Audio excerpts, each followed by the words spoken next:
Hello everyone, আসসালামু আলাইকুম। আশা করি সবাই ভালো আছেন। তো সকাল সকাল আমার বাসার খালা অনেকগুলো রুটি বানিয়ে দিয়েছিল।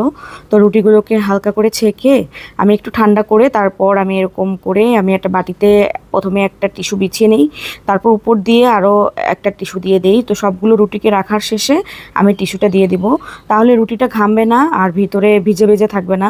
আপনি প্রায় এক সপ্তাহের মতো আপনি নর্মাল ফ্রিজে রেখে খেতে পারবেন। তো আমি বেশি করেই বানিয়ে রেখেছিলাম যাতে করে আমার হয়ে যায়, প্রায় এক সপ্তাহ হয়ে যাবে, এক সপ্তাহ না গেলেও 4-5 দিন যাবে আর কি। তো যাই হোক, আমার রুটিগুলোকে আমি খুব সুন্দর করে সংরক্ষণ করে রাখছি, এখন নর্মাল ফ্রিজে রেখে দিব। তো এভাবে করে আপনারা বানিয়ে রাখতে পারেন। তো যাই হোক, এখন দুপুরবেলা রান্নায় চলে আসলাম। প্রতিদিনের রান্নার ভিডিও অবশ্য আপনারা দেখতে দেখতে হয়তো বা ফেড আপ হয়ে যাচ্ছেন, কারণ আমি আর কি দিব।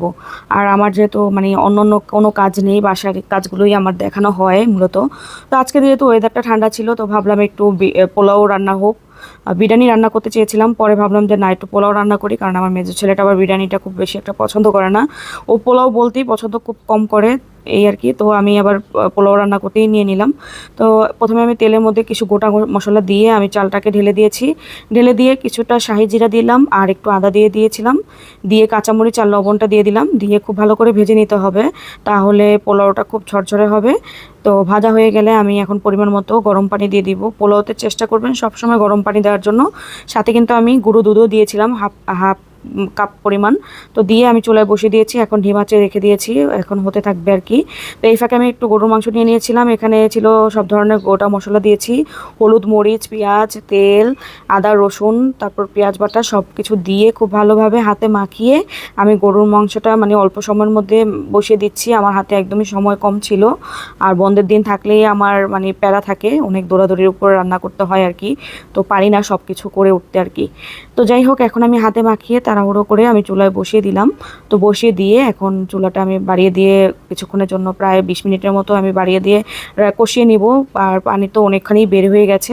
তো ভাবলাম কিছুটা আলু দেই, বাচ্চারাও খেতে পছন্দ করে যেহেতু, তো একটু আলুর পরিমাণটা একটু বাড়িয়ে দিয়েছিলাম। তো বাড়িয়ে দিয়ে এখন খুব ভালো করে কষিয়ে নিব, আলুটা দিয়ে আরও 15-20 মিনিট কষিয়ে নিব। কষিয়ে নিয়ে তারপর আমি ঝোল দিয়ে চুলাটা বাড়িয়ে মানে মিডিয়াম আঁচে রেখে এটাকেও সিদ্ধ করে নিলাম। তো যাই হোক, ওগুলো তো হয়ে গেল, রান্না দুপুরে রান্না হয়ে গেছে, খাওয়া দাওয়া হয়ে গেছে। এখন বিকেলবেলা চলে আসছি ঘি বানাতে। তো ঘিয়ের রেসিপিটা যদিও আপনাদের সাথে শেয়ার করেছি, তারপরেও আমি এটার মধ্যে দিয়ে দিচ্ছি। তো আমি এইভাবে করে মানে উপরের শটটা সবসময় জমিয়ে রাখি, মানে দুধ আনলে আমি দুধটাকে সবসময় মানে ফ্রিজে রেখে দিই, তারপর উপর থেকে উপরের শটটাকে নিয়ে আমি প্রায় 15-20 দিন হলে আমি এরকম করে জমিয়ে রেখে জাল করতে করতে ঘি জমিয়ে রাখি। তো ঘিটা আমার বাসায় আমি এখন কিনে খাই না, আগে কিনে খেতাম প্রচুর। তো এখন ভাবলাম যে না, নিজের হাতেই উঠাবো।